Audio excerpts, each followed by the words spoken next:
You're listening to the Today's Family Lawyer podcast, the leading source of daily news and insight for family law practitioners in England and Wales.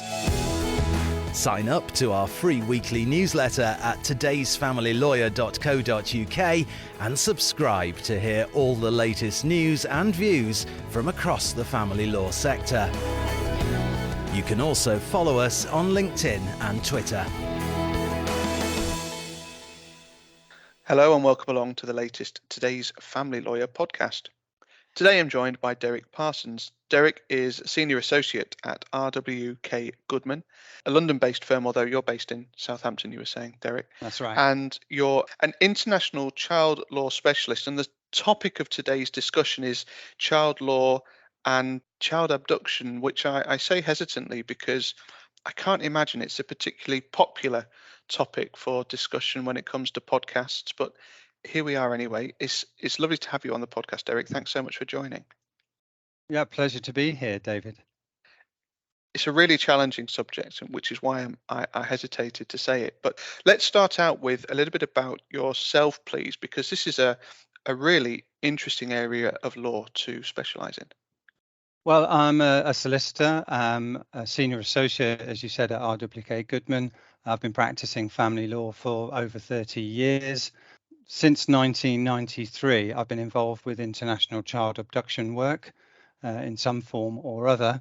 And actually, strangely, we're talking in January, which traditionally becomes a very busy time for international child abduction.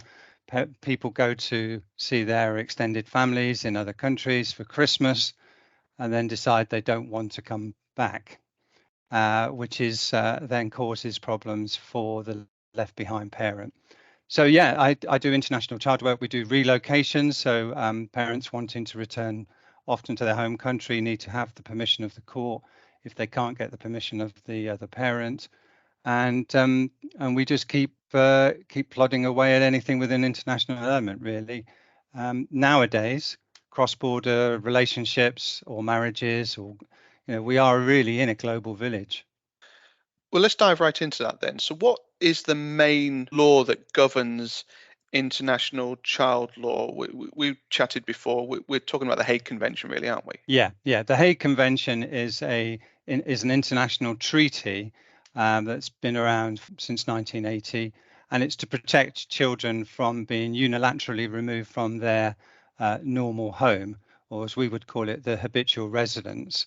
Interesting, when it first was written out, the idea would be that it would be usually fathers taking out of spite children from their mothers and removing them. But in fact, most of the time, it's mothers removing the children, going home often to their extended family.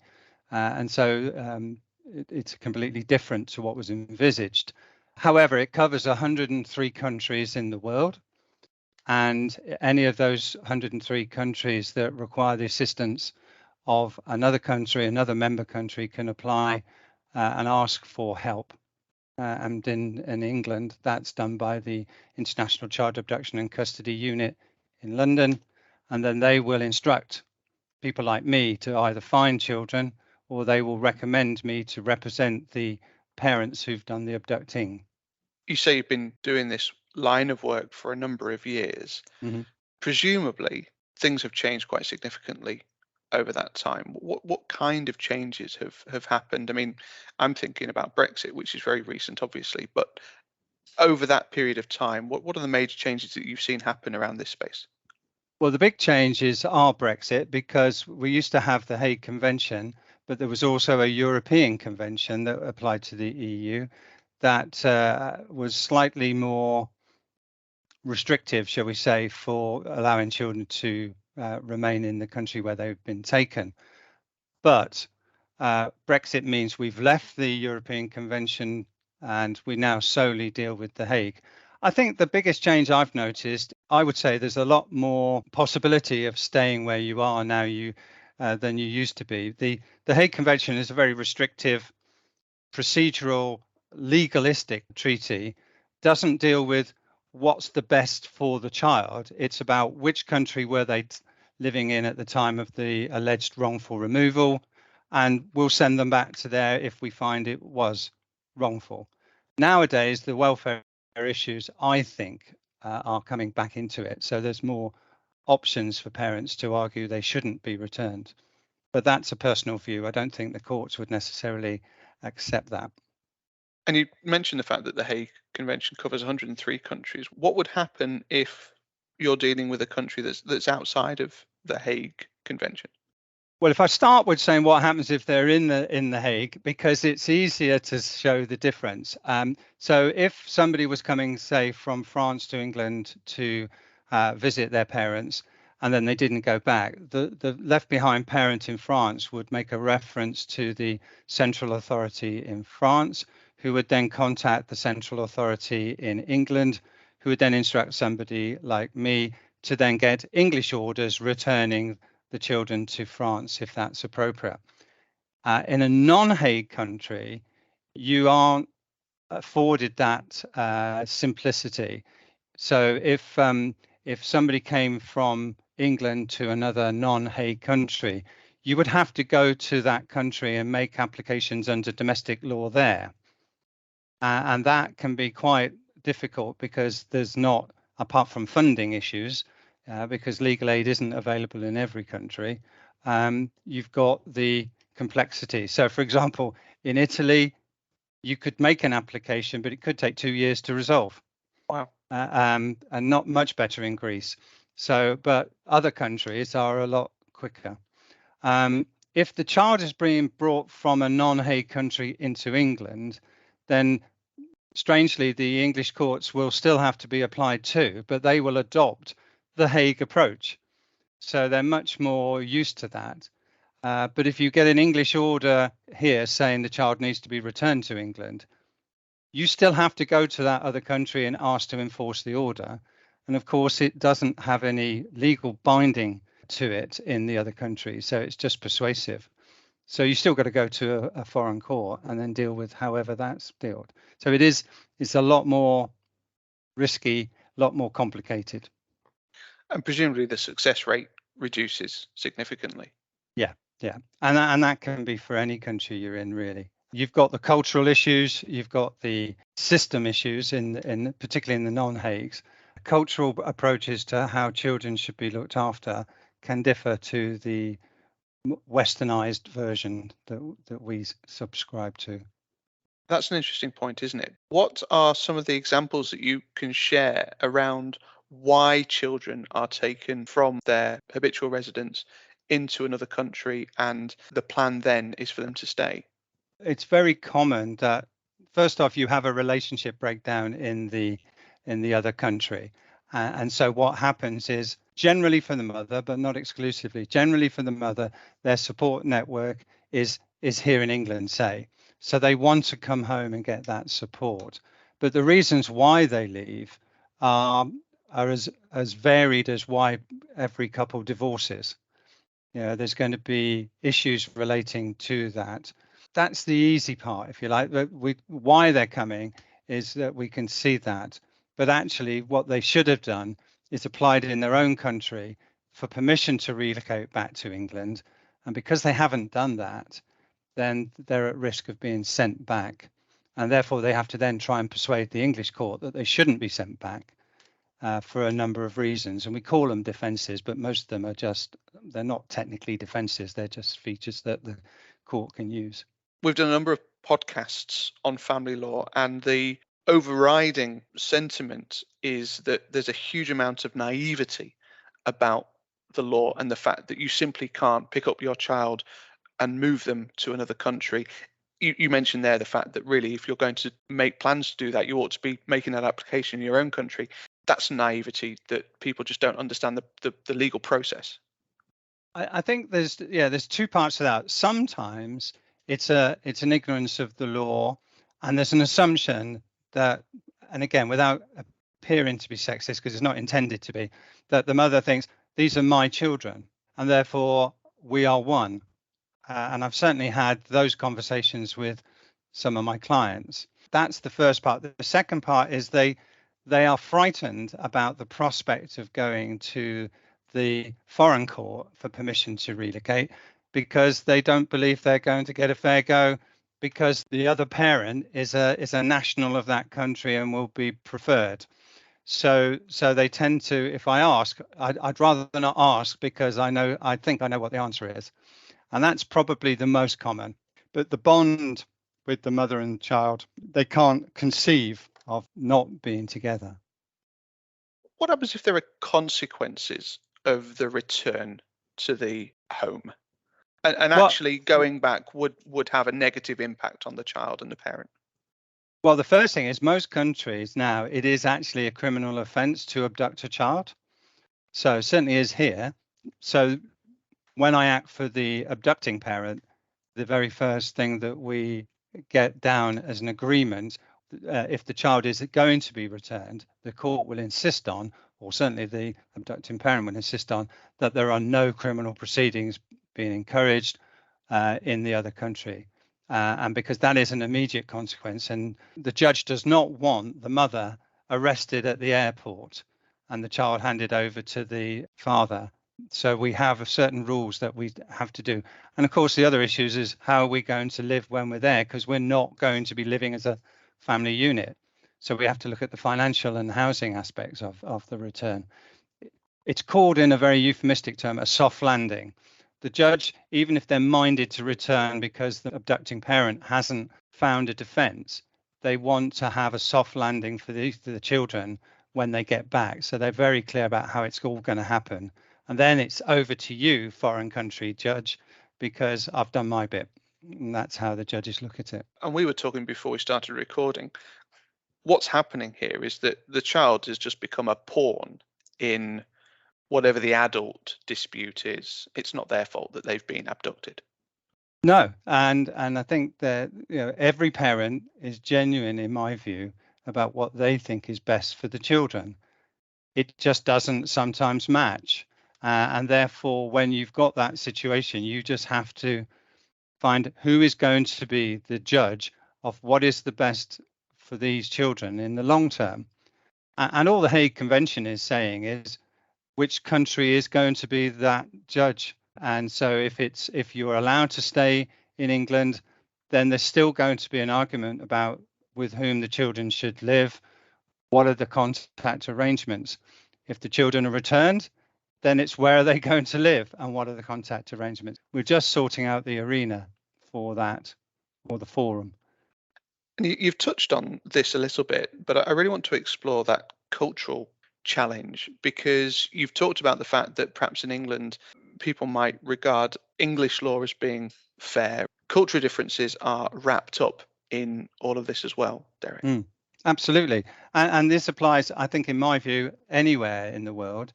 Because if we look at England, if you've come from a Muslim background or a Jewish background, those two communities have basic rules about how you live your life. And whatever the English laws say you can and can't do, it may be very different in the community that you live. And that's the same abroad. So the most recent case I've had involved Kazakhstan, which has a 2 million Chechen community within it. And my client was Chechen, and we were very concerned that if she was returned to Kazakhstan, she would be at the risk of an honor killing, and certainly at risk that the children, who were quite young, would be removed from her, because culturally that's the Chechen way. We had a Kazakh lawyer tell us quite rightly that all people in Kazakhstan are subject to Kazakh law, but that's not what happens in the real world, in the real community. I was disappointed in that case because I wasn't allowed to bring in cultural experts about how, in this instance, women's lives in the Chechen community is very different to what the Kazakh lawyer's description of life in Kazakhstan is. But it can be applied to the Roma community in Eastern Europe, or anywhere where you have a significant cultural or ethnic or non-Indigenous community. You have to take that into account, in my view. Otherwise, you're not sending back to the country, you're sending back to the community. We've got quite a specific case that we can explore as well, which is around Ukraine, because you've got a huge amount of displacement. But there's complications now around if children were to return who've been brought to the UK. Can you explain a bit more about that, Derek? The basic rule for the Hague Convention is that his habitual residence. What is the child's habitual residence at the time that they were wrongfully removed or wrongfully retained in the other country? And the Ukraine war has highlighted some of the difficulties, because we've just had a case where a child was removed under the schemes to England, but after 5 weeks, the mother wanted to go back to Ukraine with the child. Father in this instance was English, so he objected and he sought to keep the child in England. But the judge decided that because the Ukraine child had only been here 5 weeks, his habitual residence was still in Ukraine. So it was a wrongful retention. But it's very settled law now in England that after a while, if that had been 3 months or 4 months, that child habitual residence would have changed from Ukraine to England, and therefore the Hague Convention won't apply. And of course, that was relating to April, 5 weeks. So we're well past that now. So virtually every child that's here from Ukraine, their habitual residence has now moved to England, and therefore any left behind parent won't be able to use the Hague Convention. I mean, many parents may have settled down, got jobs, got new relationships even, and the children, they're 14, 15, they may not want to go back to Ukraine, and there isn't much that the left behind parent can do about it. Where's the line in the stand with regard to what the child wants to do? Here's a scenario, as you say, child of 13, 14 may choose that they want to remain in the UK. Where's that line in the sand? How can you accommodate that? It's interesting because when you asked me what's changed over the time I've been doing it, and actually my second case, when 2 boys were being sent back to Australia, but they tried to open the doors of the plane on the taxiing runway, and the pilot wouldn't fly them. Everybody else had gone home thinking it was over, and they were stuck in the airport with the police and no one to look after them. That was the start of the voice of the child, because in those days, in 1995, it wasn't normal that the children had a voice of any description in the proceedings. But certainly now, if they're of an age of 7, 8 upwards, then almost invariably, at least their views are going to be sought. And so the voice of the child is very important now. Now, if they're 7, their reasons have to be sensible ones. They can't just talk about holidays or ice creams because they're only 7. They don't have the intellectual ability. But when you get to a 13-year-old, and children develop very differently. So you can have a 9-year-old going on 12 and a 12-year-old going on 9. Their views are very important, but still not determinative. However, if the judge says they're of an age and maturity that their views are valid, then they have to factor that into their decision making. But we're still the adults. And of course, it's more difficult if they were 15 and then said, well, I don't care what you can say, Judge, I'm not going. That creates a different problem. But certainly the court will know what that child wants to do. And the other issue you've got is sibling separation, because you may have 2 different children from 2 different parents, or a child born in one country, and while you've been here, you've had another child. And then you have to factor in whether it's right to separate the children. That plays heavily on a judge's mind, I can tell you that. Which leads me rather neatly into morality. Of all the subjects that we covered on the podcast, and we've talked about divorce, we've talked about relationship breakdown, we've talked about domestic abuse. This is a really, really difficult topic, and it's so much more subjective. Yeah. Well, I think there's 2 parts to that as well, as ever. There's less morality in the Hague Convention application as it's strictly looked at, because it's not meant to decide the welfare issues for a child. The court is not here to decide you're a better parent or you're a better parent. It's there to decide, where was the child habitually resident?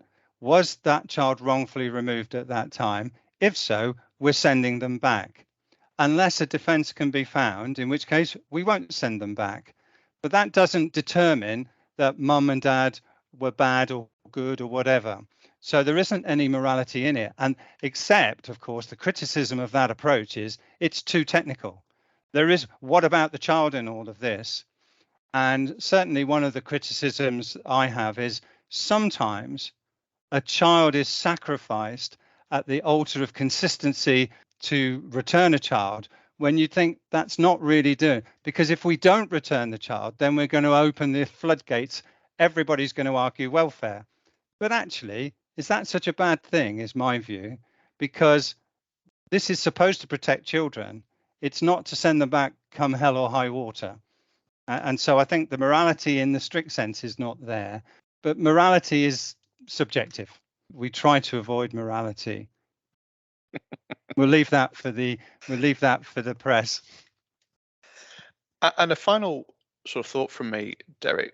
You've obviously been involved in this area of law for a long time. What do you see that might change over the next sort of maybe 5-10 years in this space? I would hope that there is a bit more thought about the welfare issues for a child. Because of the breakup of the relationships, housing and the economics of how do I live if I return back to that country is the biggest thing that causes me a headache. I think when I'm arguing to return or keep, because 20, 30 years ago, international marriages, it was related more often than not to wealthy people because only wealthy people had jobs abroad and such like. You know, some of the people I now represent make doors for livings. They're just ordinary people and they don't have money to be able to support themselves and then for a period of time an estranged wife and children. So the economics are, we can't find you a house, we can't find you the money. And I think something's got to be done about it. If that is going to be important, then we need to address it. And it's at the moment, it's a bit of a struggle, to be honest, about, you know, we're sending you back, but where are you going to live? Nowhere. And he can't afford to provide me with one, and there isn't a benefit system. So the judge decided, I'm not going to send you back because that would be intolerable. So that has to be addressed, in my view. We can leave morality to the press, as you suggest. And the law is as it is, pending any sort of changes that might happen over the course of the next few years. But it really feels as though there is a move to put the child at the centre of this rather than it being the adult. I think that's absolutely right. Particularly, say, in England, we call it the Children Act because it's the child that's got the rights. It's not the Parent Act. So I often say to both parents, if I can, the child has a right to see both parents. And it is decided, and normally true, that they will grow up as better adults if they have a good relationship with both parents. So the child's rights are what the parents should be trying to protect. So they should encourage contact between each other and try to work together between each other because they're going to have a successful outcome of a child at the end into adult life. So it's difficult for them at the time, but they should be trying to enforce the rights of their children to see their parents because that is the only way forward at the end of the day. Married or not, separated, because they've got children, they're going to have a lifetime of some connection with each other because of that child. And that child deserves to have a stress-free upbringing. However, and to be honest, whether you're 5 or you're 25, it has an impact on you when your parents separate, and their job is to minimize that. An interesting final thought, Derek. We've run out of time, so we'll leave it there. It's been a delight to have you on the podcast and really interesting to hear your insight. So thank you very much indeed for joining. It's been an absolute pleasure, David. The Today's Family Lawyer podcast is available on your preferred podcast provider. It's also available on todaysfamilylawyer.co.uk. My thanks to Derek. Thank you for listening, and we'll see you again soon. You're listening to the Today's Family Lawyer podcast. the leading source of daily news and insight for family law practitioners in England and Wales.